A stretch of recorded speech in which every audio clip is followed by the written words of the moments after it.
Dzisiaj wszyscy zniecierpliwieni mogą być szczęśliwi. Najnowsze urządzenie Rutusa Argo NE. Powracamy do tego urządzenia w tym odcinku. Dla tych, którzy nie wiedzą, przypomnę, że jest to urządzenie, które powstało w miejsce starych urządzeń, które zostały wycofane.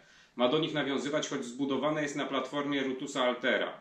Trzeba o tym pamiętać, że to jest urządzenie, jeśli chodzi o budowę, oprogramowanie, już inne. Natomiast jeśli chodzi o dźwięki, w miarę zbliża się do oryginału. Zbliża się dlatego, że trzeba będzie się jednak tego urządzenia nieco na nowo nauczyć, ale jest dużo powiązań i osoby, które chodziły ze starym modelem, naprawdę się szybko powinny odnaleźć w tym nowym świecie, który zdecydowanie jest lepszy od starszego. Urządzenie jest szybsze, łatwiejsze w obsłudze, zdecydowanie lepiej separuje obiekty. Stare urządzenie, robiłem nailboard testy kiedyś, jak klient przyniósł stare Argo i to była, no umówmy się, to była porażka. Nie było nawet na małej cewce, były problemy, żeby uzyskać taki efekt, który dawałby jakąkolwiek satysfakcję.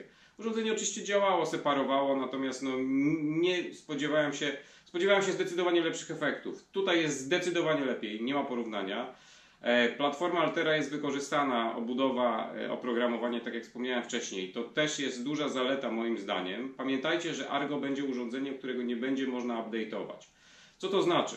To znaczy, że jeżeli nawet będziecie chcieli zmienić oprogramowanie albo wykryjecie jakieś błędy, to w zasadzie producent będzie musiał poprawić to w partii następnych urządzeń. Tylko Alter ma możliwość update'u, Argo nie ma takiej możliwości, jest gotowym, zamkniętym urządzeniem. No i trzeba ufać producentowi, że urządzenie jest po prostu w pełni sprawne. Myślę, że jeżeli powstało na platformie Altera, ponownie to wspomnę, to myślę, że jest w miarę dopracowane. W tym odcinku położymy obok siebie dwa egzemplarze. Jeden egzemplarz Altera, drugi Argo NE i porównamy te urządzenia razem po prostu, sprawdzając jakie mają możliwości, jeśli chodzi o budowę menu, oprogramowania i czy rzeczywiście obsługa tego Argo, czy to Argo jest rzeczywiście tak uproszczone, że Alter jest urządzeniem bardziej rozbudowanym. To będzie w dzisiejszym odcinku, zapraszam do oglądania. To będzie bardzo proste porównanie. Udowodnimy w tym filmie, ja udowodnię, że Argo NE jest zdecydowanie prostszym wykrywaczem. Takie było założenie. Nawiązuje do starej linii oczywiście urządzeń Rutusa. Ja tego urządzenia wcześniej nie posiadałem, więc nie mogę się wypowiadać, jakie jest dokładnie powiązanie. Producent twierdzi, że jest, więc musimy mu zaufać. Niektórzy użytkownicy też doszły mi słuchy, że rzeczywiście urządzenie podobnie reaguje i działa na podobnej zasadzie, tylko jest zdecydowanie szybsze i lepsze. Natomiast pamiętamy, kochani, o jednej zasadzie. To nie jest Kanarek i to nie jest Garrett AT Pro. Ten wykrywacz, mimo że jest zdecydowanie prostszy od Altera, wymaga jednego pewnego zrozumienia i wiedzy w obsłudze. Minimalnego, ale wymaga. Rzekłbym, że to jest taki model pośredni między prostymi urządzeniami analogami i urządzeniami bardziej zaawansowanymi. Reszta w dzisiejszym filmie. Ok, startujemy. Jak widzicie, wszystko jest w zasadzie bardzo podobne, ale ID już jest inne. Tutaj mamy granicę żelaza w przypadku Argo NE. Identyfikacja jest inaczej rozciągnięta. Oczywiście tu jest wyłączona dyskryminacja.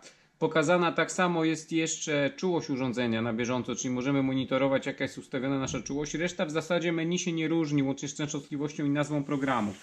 Ale przejdźmy do rzeczy najważniejszej, czyli jaka jest różnica teraz w oprogramowaniu, bo w przypadku Altera, jak widzimy, możemy sobie wybrać program szybko, bardzo szybko, ewentualnie monety, podstawowy i duże srebro, jednoczesny, czyli mix i statyk. Tu w przypadku Argo mamy tryb jednoczesny podobnie, ale jeszcze jest dodatkowo statyk i dynamiczny. I tak naprawdę mamy 3 programy. Tak samo programy się resetuje, tak samo się ustawia linia audio. To są rzeczy, które są w zasadzie bardzo zbliżone w tych urządzeniach, ale mamy 3 programy. To jest zdecydowana różnica w tym momencie. Czyli wracając do tego, bo na tym się skoncentrujmy, bo Argo jest naszym dzisiejszym obiektem naszego porównania, Alder już jest urządzeniem bardziej znanym, to tak naprawdę mamy tryb dynamiczny, tryb statyczny i tryb mieszany. To jest bardzo duże ułatwienie i to są podstawowe programy, które są w tym urządzeniu. W Alterze jest zdecydowanie większy wybór, to daje większą możliwość dopasowania do różnych scenariuszy. To jest pierwsza różnica na pierwszy rzut oka. Wejdźmy do menu i przekonajmy się, jak wygląda sprawa w menu. Jak się różni ustawianie po prostu tego urządzenia w tej chwili. Zobaczcie, jak proste jest to menu. Tak naprawdę sygnał wiodący, jego głośność w tym momencie ustawiamy. To wszystko jest w Alterze, to też nie będzie problemu porównać sobie. Ton sygnału wiodącego i w przypadku trybu mieszanego czy statyka mamy VCO, opadanie, narastanie sygnału po prostu. SAT, czyli kasowanie thresholdu. Tony, wybieramy sobie programy, które możemy mieć i to są tylko 3. No i to jest cecha wspólna, filtr gruntu i maskowanie. I nie ma tu nic więcej. Jeśli przejdziemy do następnej zakładki, to mamy tylko częstotliwość pracy, filtr od zakłóceń, filtr na kamienie magnetyczne, podświetlenie, głośność, nadajnik wyłączony i język polski. I tak naprawdę to w tym momencie, w tym urządzeniu więcej no nie ma. To nie ma w ogóle tutaj żadnych złudzeń. Urządzenie jest prostsze. Patrzcie, w Alterze mamy regulację też częstotliwości, bo oczywiście tutaj będzie można sobie to wszystko jeszcze ustawić i pokazać dalej. Przejdźmy do ogólnych. Częstotliwość można zmienić, prawda? 6,6 albo 16 i to wszystko. Natomiast w Alterze częstotliwość możemy regulować skokowo.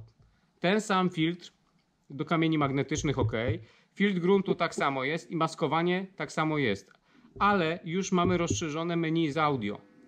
Sygnał wiodący tak samo możemy wyregulować w Argo. Przechodziłem przed chwilą do tego menu, pokazywałem, prawda? Sygnał wiodący to jest to samo. Ton sygnału wiodącego tak samo. Ale już mamy wzmocnienie statyki. Już mamy VCO, czyli tutaj też mamy VCO. Mamy kasowanie SAT, ale mamy wzmocnienie audio. Mamy głośność. Już są tony na relikty. Te tony można sobie tutaj wybierać. Można sobie ustawiać swoje. Nadajnik wyłączony. Tak naprawdę jest to wszystko w miarę zbliżone, ale widać, że tutaj w przypadku Argo NE ta wersja jest zdecydowanie bardziej okrojona. Oczywiście tu mamy zakładkę ogólne, tu mamy zakładkę ekran, ale no to podświetlenie, rodzaj ID, czyli tutaj jakby nie ma już normalizacji, jeśli chodzi o Argo, to też jest ważna rzecz, nie ma normalizacji rodzaju ID.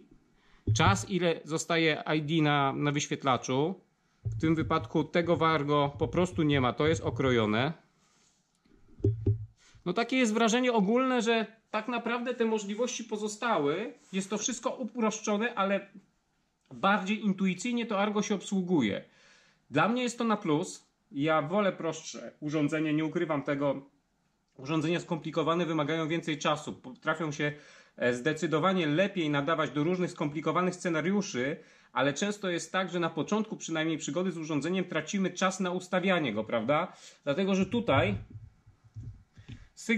sygnał wiodący to są naprawdę chwila, moment, w ciągu paru sekund przelatujemy przez te rzeczy i tylko na początku, jeśli nie mamy jakieś problemy, to powinniśmy się skoncentrować na 2 filtrach. Filtr gruntu, który odpowiada za głębokość urządzenia i pracę w zaśmieceniu, czyli niższa wartość.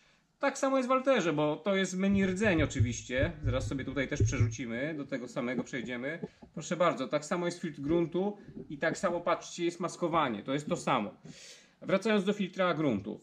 Odpowiada za głębokość. Większa wartość powoduje lepsze separowanie sygnałów, no ale pogarszają się zasięgi. No i maskowanie w obu przypadkach Jest to ten filtr, który oddziela te słabe sygnały i odcina ten szum od gruntu, który powstaje, ale też potrafi przez za dużą ustawioną wartość poprawia komfort pracy. To jakby to jest tłumik, który poprawia komfort w pracy, ale potrafi przez za dużą ustawioną wartość spowodować, że niestety będziemy mieli taki problem, że będziemy pomijali pewne rzeczy.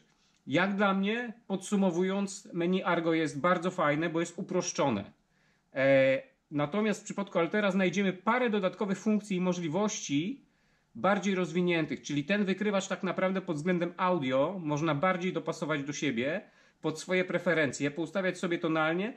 Tego w Argo już nie ma. To jest okrojone, uproszczone. Tak samo jeśli chodzi o programy, to praktycznie mamy tryb mieszany, statyk i tryb dynamiczny i tutaj nie ma nic więcej.